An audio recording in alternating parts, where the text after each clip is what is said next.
reach out to other people that are doing it already. I say doing it like it's a drug, but it kind of becomes like that.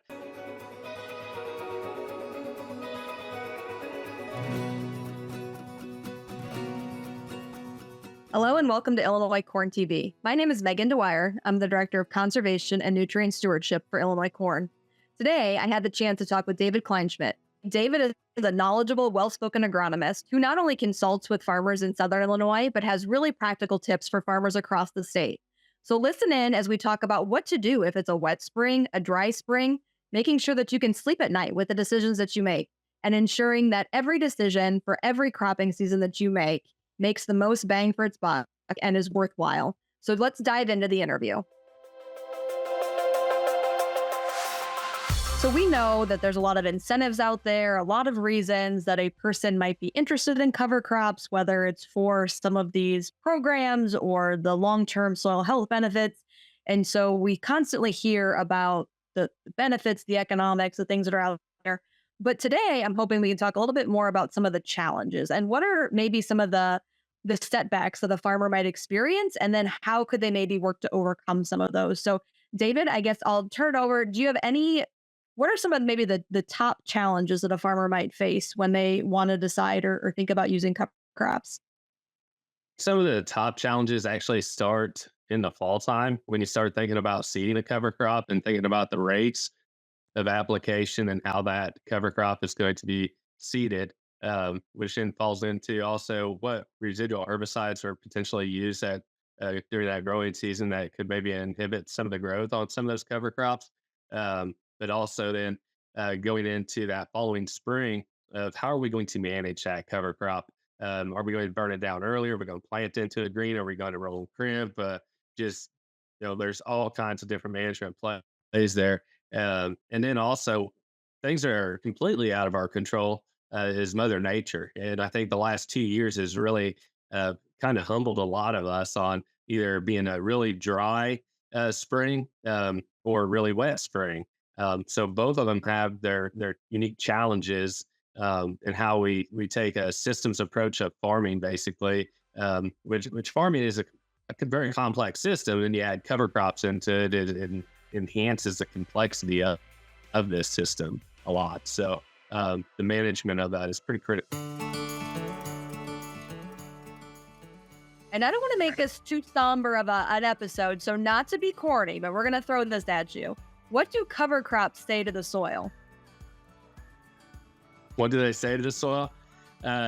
Basically, they're sitting there and dumping out a bunch of sugar to a bunch of little kids, basically. So what the cover crops say to the soil is, I'm the candy man, basically. So they're helping to improve the microbial activity of that soil, really. And when we get to thinking about it, it's the microbes that make all the nutrients flow and make things work. So, the cover crops are the candy man, if you will. That's better than my answer of don't worry, I've got you covered. So that's great. Well, okay. And so I would say, what do you see? I think the message there is that we need to have a plan A, but then be ready with a plan B and a plan C. So thinking about in those, you mentioned a wet spring versus a dry spring. I guess what might a farmer experience in both of those scenarios, and what are the best ways to manage that? Yeah, so it's kind of funny when you say a plan A and a plan B or C. Sometimes we have plan A through Z, and then we start in at 1 and go to 100 almost. So, last year looking at the growing season was incredibly dry. So looking at that April timeframe and kind of saying, from April till maybe the 1st of January, what was that weather trend like? Or even going back to when we seeded that cover crop, was it abnormally dry? If so, that might indicate that we probably need to think about early termination of that cover crop because the cover crop is out there too. So if we're letting it grow longer out there, we're actually consuming moisture away from potentially getting our cash crop to germinate really well. So we might have to think about early termination on those dry years. And on the wet years, if we terminate early, depending on how big that biomass is, how much cover crop we had out there and everything, potentially that mat of residue on that soil surface will inhibit the ability for that soil to really dry out. And we could be sitting there even here at this recording date of June 17th, and there are still fields that are really wet underneath that biomass that was sprayed off maybe 3 4 weeks ago even. So they don't dry out really well. It delays planting.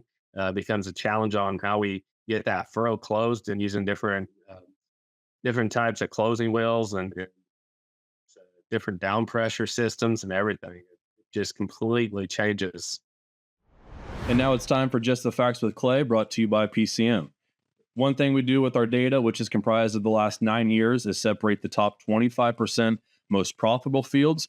And of those corn fields, 34% were in a one-pass light tillage system, which could be a soil finisher, cultivator, or a VT tool. No-till and strip-till make up the second and third highest percentages. For beans, the top class is no-till, which accounts for 43% of those most profitable fields. And these trends are evident in both high and low soil productivity ratings. And, so a farmer can utilize your services, but if we're not, located in Southern Illinois, got farmers across the state, where are some of the best resources or places they can go to help them navigate when they're in these different challenging situations?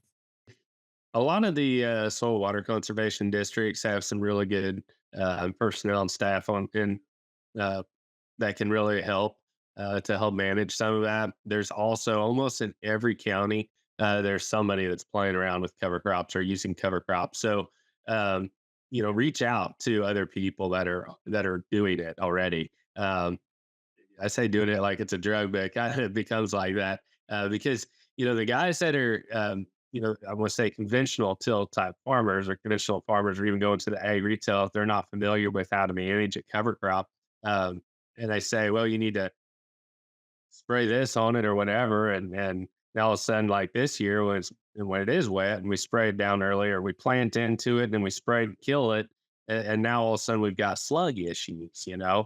So there could have been some different management issues around maybe planting it green, allowing the like for soybeans, for instance, allowing the soybeans and the rye to grow together, and then spray out the rye later. As long as you don't have wheat in that rotation. Corn's a little bit more of a challenge. You really don't want to have that corn plant have a green plant next to it when it's emerging.